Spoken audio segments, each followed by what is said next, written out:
Un soir tranquille, alors que le soleil se couchait derrière les collines, Grace se tenait près de son garage et regardait la route. Elle pensait à Jack Rollins, un homme qui avait tout changé par un simple acte de gentillesse. Parfois, les plus petits moments, une main tendue sous la pluie, un refus d'accepter un paiement, peuvent résonner plus fort qu'une vie de travail. Grace essuya une larme et sourit. Pour la première fois depuis des années, l'avenir semblait plein de promesses. Les semaines suivantes s'envolèrent dans un tourbillon de changements. Le garage autrefois calme de Grace se remplit d'énergie et de détermination. De nouveaux équipements transformèrent son travail quotidien. Les réparations qui prenaient autrefois des heures étaient maintenant effectuées rapidement et précisément. Elle n'avait plus à craindre que des outils obsolètes ne ralentissent dans son travail. Chaque tour de clé devint plus net, plus confiant. Les clients commencèrent à venir plus souvent, attirés par les rumeurs et le bourdonnement distinctif d'un atelier bien équipé. Mais plus important que les outils et le commerce pour Grace était le rappel que la gentillesse revient vraiment. Le souvenir de cette nuit pluvieuse, où elle décida d'aider un étranger en détresse sans attente de récompense, se transforma en une vague d'espoir qui remplit ses journées. Un après-midi, alors qu'elle finissait de travailler sur un pick-up poussiéreux, elle entendit une voix familière venant du parking. Grace leva les yeux et vit Jack Rollins lui-même à l'entrée, un léger sourire sur son visage fatigué. « Je voulais juste voir comment vous alliez », dit-il simplement en entrant dans le garage. Des années sur la route avaient laissé des rides et des marques sur son visage, mais ses yeux brillaient d'une fierté tranquille. Grace sentit une vague de gratitude. « Jack, cet endroit a tellement changé grâce à vous. » Il secoua la tête. « Non, Grace, c'est vous qui l'avez changé. Je vous ai juste aidé à voir ce qui était déjà en vous. » Ils parlèrent de la vie sur la route, de la perte et de l'espoir, des petits moments qui changent tout. Jack parle de sa fille et de la façon dont il voyait le même feu en grâce que cette nuit orageuse. Le soleil se couchait, projetant de longues ombres sur le garage. Jack se leva pour partir, mais s'arrêta à la porte. « Continuez comme ça. Vous ne faites pas seulement des réparations ici. Vous construisez un avenir. » Il s'éloigna en voiture et Grace regarda son camion disparaître sur la route. Son cœur était plein. Les voisins et les clients se rassemblèrent autour. Leurs sourires et leurs salutations témoignèrent de la communauté qu'elle avait contribué à bâtir. Grace s'essuya les mains et prit une profonde inspiration, regardant le garage revigoré qui avait autrefois été sur le point de fermer. Maintenant, il vivait, plein d'espoir et de détermination. Parfois, pensa-t-elle, un seul acte de gentillesse suffit à allumer une vie de changement. Des mois s'étaient écoulés depuis cette nuit orageuse où Grace fit un simple choix, aider un étranger sans attente. Maintenant, son petit garage était un centre d'activité et de chaleur, un lieu où le travail acharné et la gentillesse créaient quelque chose de plus grand qu'eux-mêmes. Grace se tenait devant les portes ouvertes du garage par une fraîche matinée. Regardant les camions aller et venir, leur moteur sonnait comme un cœur de nouvel espoir. L'air sentait l'huile et la peinture fraîche. Mais sous tout cela, quelque chose de plus profond se faisait sentir, un sentiment de communauté, de connexion et de but. Le cadeau de Jack Rollins n'était pas seulement des outils. Il donna à Grace la confiance de croire à nouveau en elle. Ses talents, longtemps oubliés et sous-estimés, étaient maintenant appréciés des camionneurs et des habitants de la ville. Elle encadrait de jeunes mécaniciens désireux d'apprendre, partageant non seulement des compétences, mais aussi que la gentillesse peut ouvrir des portes qu'aucune clé ne pourra jamais ouvrir. Un après-midi, alors que le soleil projetait de longues ombres, Grace se retrouva au même endroit où elle avait d'abord aidé Jack. Une lettre gisait sur le comptoir. Cette fois, elle venait de l'association locale des camionneurs, l'invitant à prendre la parole lors d'un prochain événement sur le pouvoir de la bonne volonté dans les moments difficiles. Elle sourit doucement, se souvenant de la tempête et de l'étranger qui, par un acte de gentillesse, avait tout changé. Alors que la journée touchait à sa fin, Grace s'essuya les mains et regarda le garage florissant.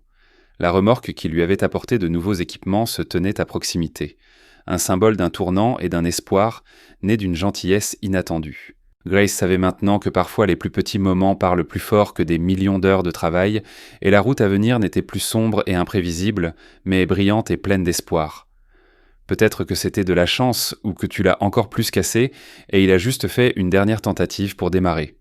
Je ne veux plus entendre que ce type m'a déjoué. Les mécaniciens le regardèrent avec méfiance. Roman soupira profondément et força un sourire qui n'atteignait pas ses yeux. « Quoi qu'il en soit, dit-il, haussant la voix pour que tout le monde puisse entendre. Le pari était que si tu le démarrais, je me raserais la tête. »« Vraiment ?» Des rires et des chuchotements éclatèrent. Roman enleva son casque blanc et passa une main dans ses cheveux soigneusement coiffés. « Eh bien, continua-t-il théâtralement, Je ne vais pas faire ça parce que tu n'es qu'un assistant sans diplôme, sans éducation. Ce que tu as fait ne compte pas officiellement. Pour l'entreprise, tu n'existes tout simplement pas. » Les rires et les applaudissements qui avaient rempli l'atelier se turent soudainement. Tony eut l'impression d'avoir reçu un jet d'eau froide sur le visage. Roman s'avança vers lui, plissant les yeux. « Alors, gamin, tu ferais mieux de te taire, ou je m'assurerai que personne dans cette ville ne te donnera plus jamais de travail. » Don Lalo le regarda avec colère. Ce n'est pas juste ingénieur. Le pari était clair. Roman sourit sèchement. La vie n'a jamais été juste, Don Lalo, surtout pour ceux qui sont en bas. Alors que Roman s'éloignait, le moteur s'arrêta de lui-même, comme s'il refusait de continuer à rugir sous une telle pression.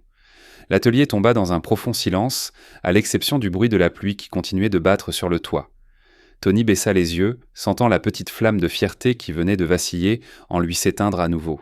La pluie s'intensifia, frappant rageusement sur le toit, alors que Roman partait, laissant derrière lui un silence épais, presque lourd. Les mécaniciens baissèrent les yeux, embarrassés, incapables de soutenir le regard de Tonio. Don Lalo soupira profondément. « Mon fils, je suis désolé. » Tony respirait difficilement, avalant une boule dans sa gorge. Il ressentait un vide dans sa poitrine, comme si quelque chose lui avait été enlevé dont il n'avait même pas soupçonné l'existence. Cheka s'approche, chuchotant « C'est injuste, Tonio. Ce type est un salaud. Tu as gagné. » Mais Tonio l'entendit à peine. Il s'éloigna lentement, enleva ses gants tachés d'huile et se dirigea vers la sortie de l'atelier. Dehors, la pluie s'abattait sur lui, le trempant en quelques secondes. Il ne s'arrêta pas. Don Lalo l'appela par son nom, mais Tonio continua de marcher, son regard perdu dans l'espace.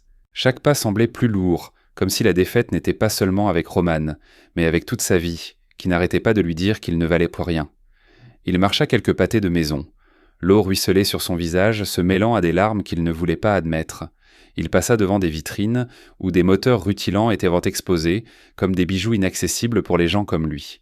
Il se souvint du rire de Roman, de l'humiliation publique, des regards de pitié de ses collègues, et une voix intérieure lui hurla qu'il était stupide de croire qu'il pouvait se démarquer. Il s'arrêta sous un arbre, respirant difficilement. Ses doigts tremblaient. Il frappa le tronc avec colère. « Maudit Roman !» murmura-t-il à peine audiblement. À ce moment, une moto s'arrêta à côté de lui. C'était Don Lalo dans un imperméable, tout aussi trempé que Tonio. « Montez, Tonio, tu n'as pas à traverser ça seul. » Mais Tonio secoua la tête, la pluie et les larmes sur son visage. « Peu importe ce que fera Don Lalo, pour eux je ne serai toujours personne. » Don Lalo le regarda avec des yeux pleins de compassion et de douleur. « Parfois, mon fils, le problème n'est pas que tu n'es personne, mais qu'ils ont peur qu'un personne ne leur montre qu'ils ne sont pas aussi importants qu'ils le pensent. » Tony baissa les yeux. La pluie continuait de tomber sans relâche. Et bien que Don Lalo insiste, Tonio resta immobile, sentant tout ce qu'il avait accompli s'effondrer, s'enfonçant dans la boue. La pluie cessa le matin, laissant des flaques d'eau scintillantes dans les rues de Guadalajara. L'air sentait la terre humide, mais pour Tonio, le monde restait sombre. Il passa la nuit à errer sans but jusqu'à ce qu'il atteigne les vieilles portes de l'usine automobile où Roman travaillait. Il resta, regardant les lumières allumées et les camions entrer et sortir des lieux. Don Lalo apparut derrière lui à nouveau, apparemment peu disposé à le laisser seul. « Mon fils, tu dois leur dire la vérité. » Tonio ne répondit pas. Il baissa les yeux. « Tonio, écoute-moi. Tu ne peux plus te cacher. Pas après ce que tu as fait hier. » Tonio serra les lèvres et fronça les sourcils. « Pourquoi, Don Lalo ? Personne ne s'en soucie. » Don Lalo posa une main sur son épaule. « Ça compte.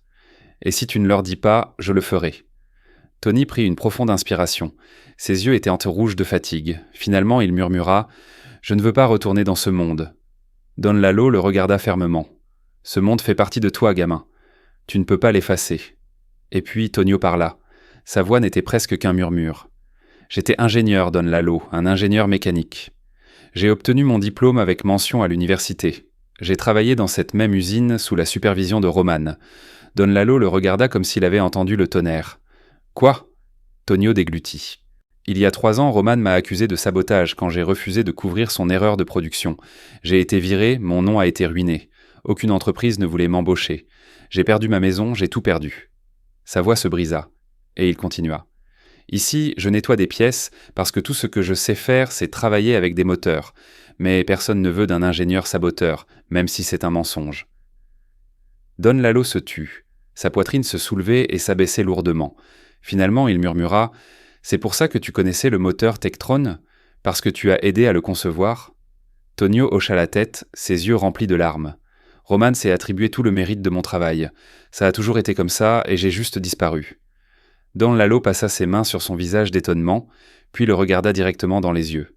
« Gamin, il est temps de reprendre ce qui t'appartient. » Tony secoua la tête, mais une étincelle longtemps éteinte s'alluma dans ses yeux.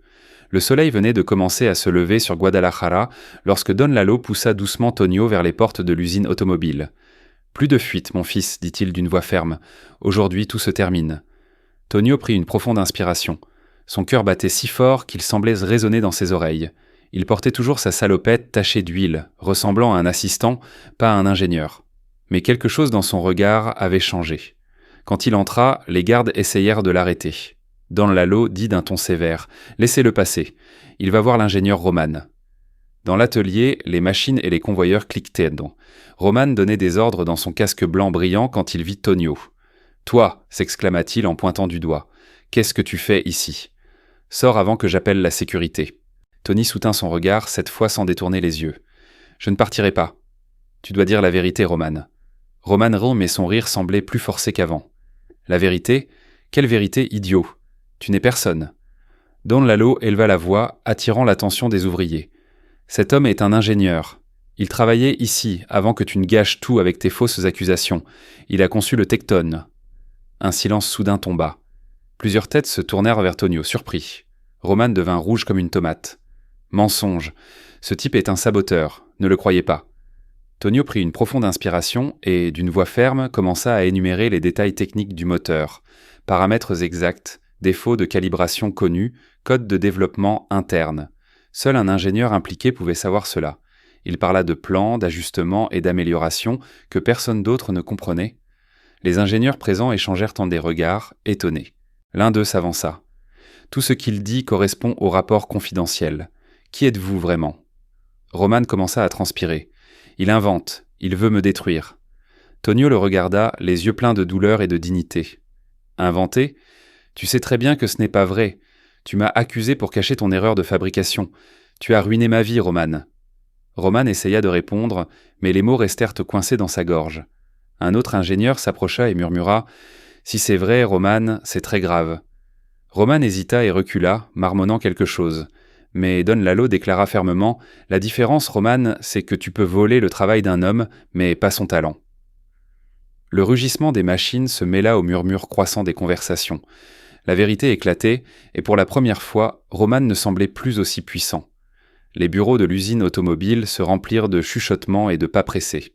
Ingénieurs, superviseurs et cadres allaient et venaient, chuchotant et regardant secrètement Tonio et Roman. L'ingénieur exécutif de haut rang Villaseñor apparut avec un visage grave, portant un épais dossier sous son bras. Il s'arrêta devant Roman, d'une voix froide. « Je viens de vérifier les documents et les plans. Les dessins originaux du Tectron sont signés de votre nom, Antonio Morales. » Il regarda respectueusement Tonio. Et d'énormes divergences ont été trouvées dans les rapports de Roman. Roman pâlit. « C'est un mensonge. Il veut me détruire. On me fait du tort. » Mais Villaseñor l'interrompit. « Assez, Roman. Vous êtes suspendu en attendant l'enquête. Ne résistez pas, ou j'appellerai la sécurité. » Roman était sur le point de protester, mais finalement baissa la tête en signe de défaite. Il fut escorté hors de l'usine sous le regard étonné de toutes les personnes présentes. L'ingénieur Villaseñor se tourna vers Tonio. « Monsieur Morales, au nom de l'entreprise, je vous présente mes excuses. Vous n'auriez pas dû vivre cela.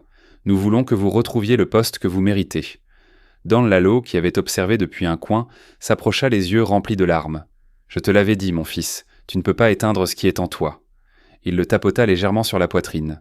Tony le regarda, les yeux brillants d'émotion. « Merci, Don Lalo, de ne pas m'avoir laissé seul. » Villaseñor intervint à nouveau avec un léger sourire. « Il y a autre chose, dit-il en désignant la tête de Tonio. Il semble qu'il y ait un pari inachevé. » Des rires éclatèrent en parmi les ouvriers. Quelques instants plus tard, au milieu de l'atelier, Roman, le visage abattu, fut ramené et forcé de s'asseoir sur une chaise en plastique. Cheka, un jeune mécanicien avec des tondeuses à la main, commença à les passer dans les cheveux de Roman, tandis que tout le monde retenait ses rires. Roman, humilié, ferma les yeux tandis que ses mèches tombaient sur le sol. « Vous avez meilleure allure comme ça, ingénieur, » dit Tonio avec un léger sourire. Des rires généraux suivirent. Roman baissa la tête, incapable de soutenir le regard de qui que ce soit.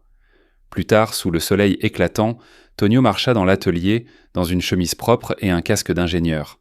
Les mêmes ouvriers qui l'avaient un auparavant ignoré le saluaient maintenant avec respect. Don Lalo s'approche de lui. « Et que feras-tu maintenant » Tony regarda autour de lui, inhala l'odeur du métal et de l'huile et répondit « Continuez à travailler, mais maintenant mon nom sera sur les plans. » Alors que le rugissement des moteurs remplissait à nouveau l'atelier, Tonio sourit. Pour la première fois depuis des années, il sentit que sa vie avait recommencé.